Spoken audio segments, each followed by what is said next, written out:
Hey guys, I'm back, and before I get started, as always, I want to thank all of you who have subscribed since my last video. We're at 107 subscribers, and I just can't tell you how much that means to me. It means the world. Thank you so much for subscribing, and thank you so much for watching my videos and putting so much confidence in my channel and what I do. Thank you guys. As always, you guys are the best. And as promised, new video, and we're going to be talking about a slightly different microphone, but we're also going to be talking about the new gear I got. Alright guys, so at the moment the audio is being recorded by my Rode VideoMic, which of course eventually got replaced by this, which is my AKG Perception 100, and this, which is my AKG Perception 120. Those of you who have been with me a while know that these two mics have been my combination for a while now. The 100, of course, would record all my vocals, so anything, all my speaking, all that, this was in charge of it. It would kind of float up here. And the 120 would be our room mic. It would capture all kind of like natural room ambience, I guess. And yeah, so that's been the combination. But of course, in the last video, I told you guys we would be transitioning to something much more appropriate for what we're trying to get done here, which is basically provide you the best quality, realistic audio possible. Just the closest to what is actually going on in the room that I can get. And so replacing the 100 for vocals or for my speaking is the Rode NTG1, this microphone right here. It's a shotgun condenser, and it has a hypercardioid polar pattern, which basically means it's picking up everything right here, right in front of it, and very little back here. The polar pattern kind of looks like an 8 with a tiny bottom and a huge top. And replacing the AKG Perception 120 as the room mic is something a lot more appropriate, and that is the AKG C214. AKG basically recommends this mic for just about every recording situation. It's great with vocals, it's great with acoustic guitar. I've done some recording with it. It's amazing. I love it. It has a cardioid polar pattern, and it's just really good mic, really open sound, very clean, very true to what's being recorded. And so I think for that reason it makes it probably the best option, you know, under 500 bucks for being the room mic in our videos here. It's a great mic, and I'm really enjoying it, and I think you guys are going to really like what it does for the videos and for the demonstrations. So that's our new setup. It's the Rode NTG1 and the AKG C214. Alright guys, so now I'm using the Rode NTG1 and the AKG C214.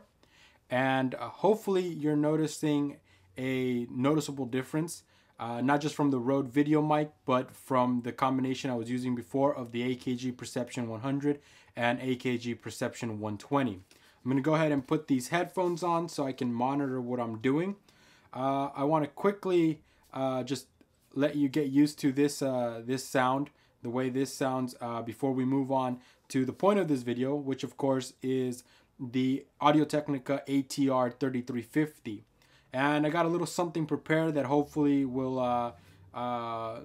be a good test for the ATR3350. So basically, I'm just talking, and that's what I'll do with the ATR3350. I'll just talk into it so you can hear what that sounds like. And then I'll sing a little something, even though those kinds of mics don't usually get used for that.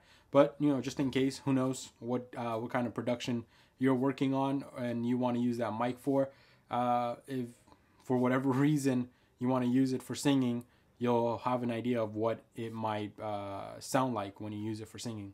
So I came up with this really kind of tongue-in-cheek song, and hopefully I can do it without screwing it up too much. I just barely came up with it. It's kind of just me screwing around. So here we go. Just a quick word of warning. The song will start off with kind of a screamy part, then transition to clean vocals, then transition again to a screaming part. So here we go.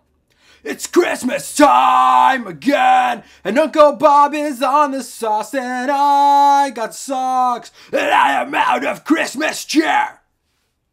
So that's basically it. I'll do that with the other mic, just so you get a taste of what it might be able to do for you if you're planning on singing into it. And yeah, I'll talk into it, I'll do that, and that should give you a good idea of what's going on there. So a couple things about the mic before we get started with it. It has an omnidirectional pickup pattern, which basically means it picks up in all directions. It is battery powered. It's powered right here because it's a condenser. According to Audio-Technica, it's a compact condenser. It has a frequency response of 50 Hertz to 18 kilohertz. And the price range is somewhere between $19 and $27. Although I remember paying about $17 for this. So be a savvy shopper and shop around. And yeah, that's your mic right there. And we'll go ahead and start testing with this. I'll try to do the exact same thing I did before with these two mics that we're using now, the NTG1 and the C214. All right, guys, so now I'm being recorded through the ATR3350. And that's, of course, a little lav mic I have clipped to my shirt here. And has an on-off switch right here. If I turn this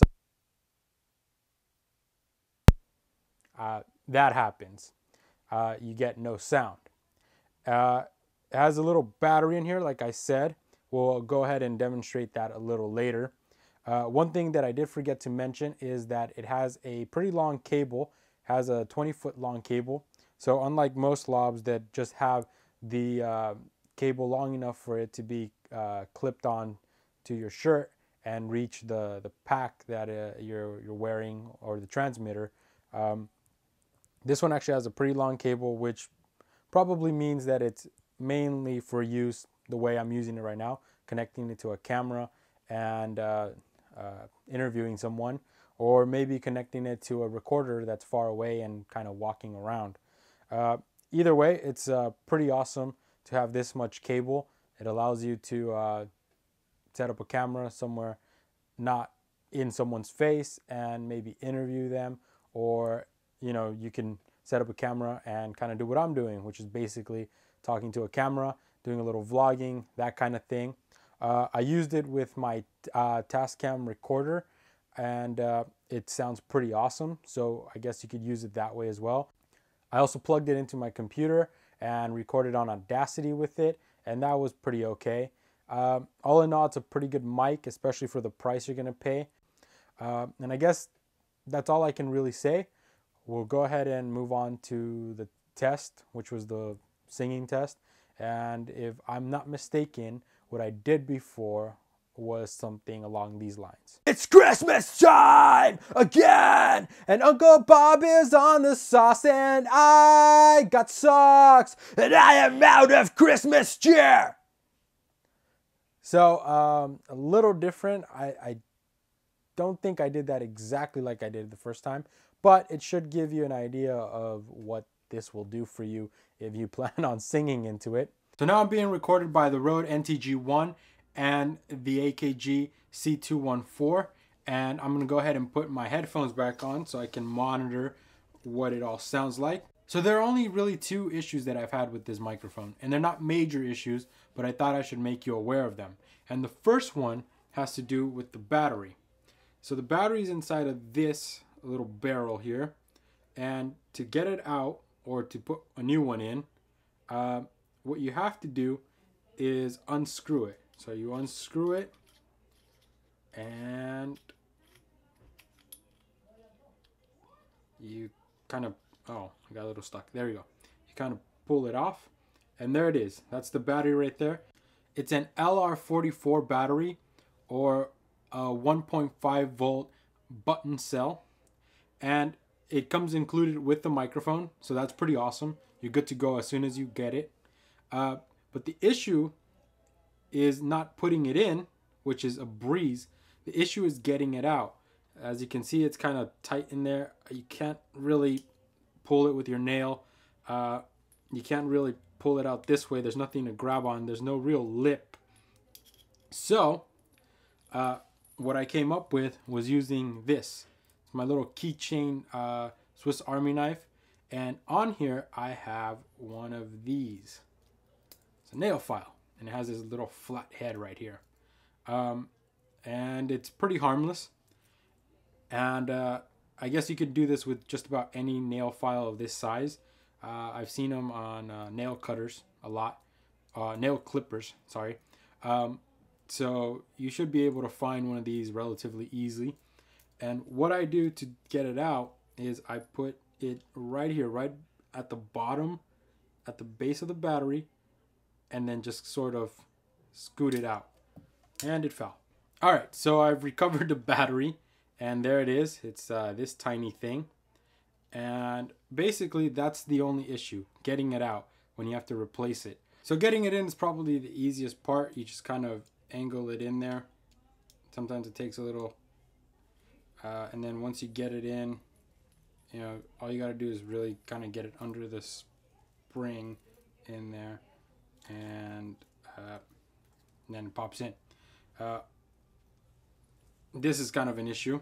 I actually didn't think of it before, but it is kind of a problem. A lot of cable gets all tangled, but that's not something that a little persistence won't fix. And there you go.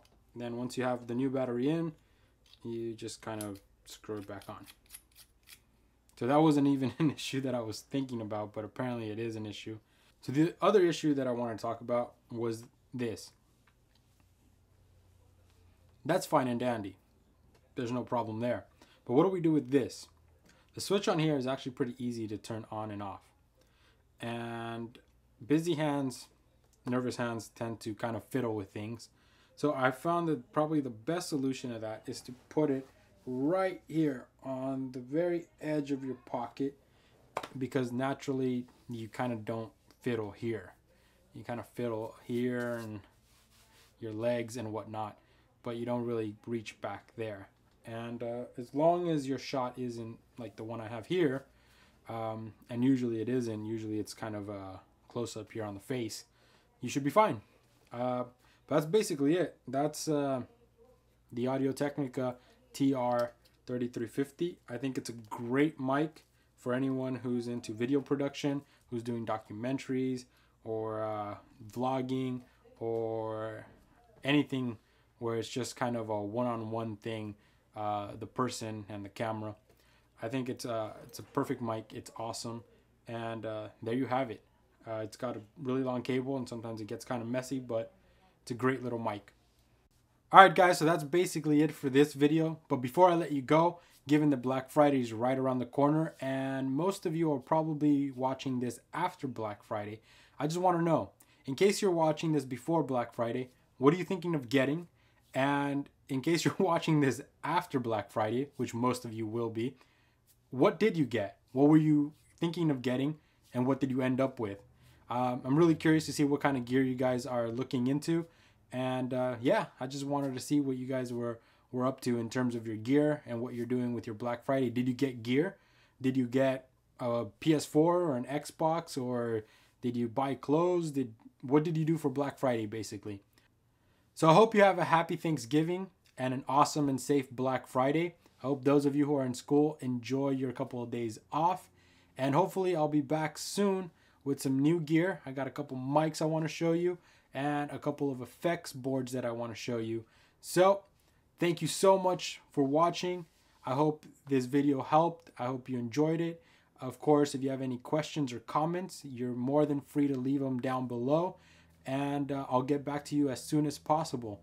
Thank you so much for being subscribed. Thank you so much for being repeat viewers. And thank you so much to those of you who are just viewing me for the first time. I hope this video has been helpful. And as always, best wishes, guys. I'll see you. Bye.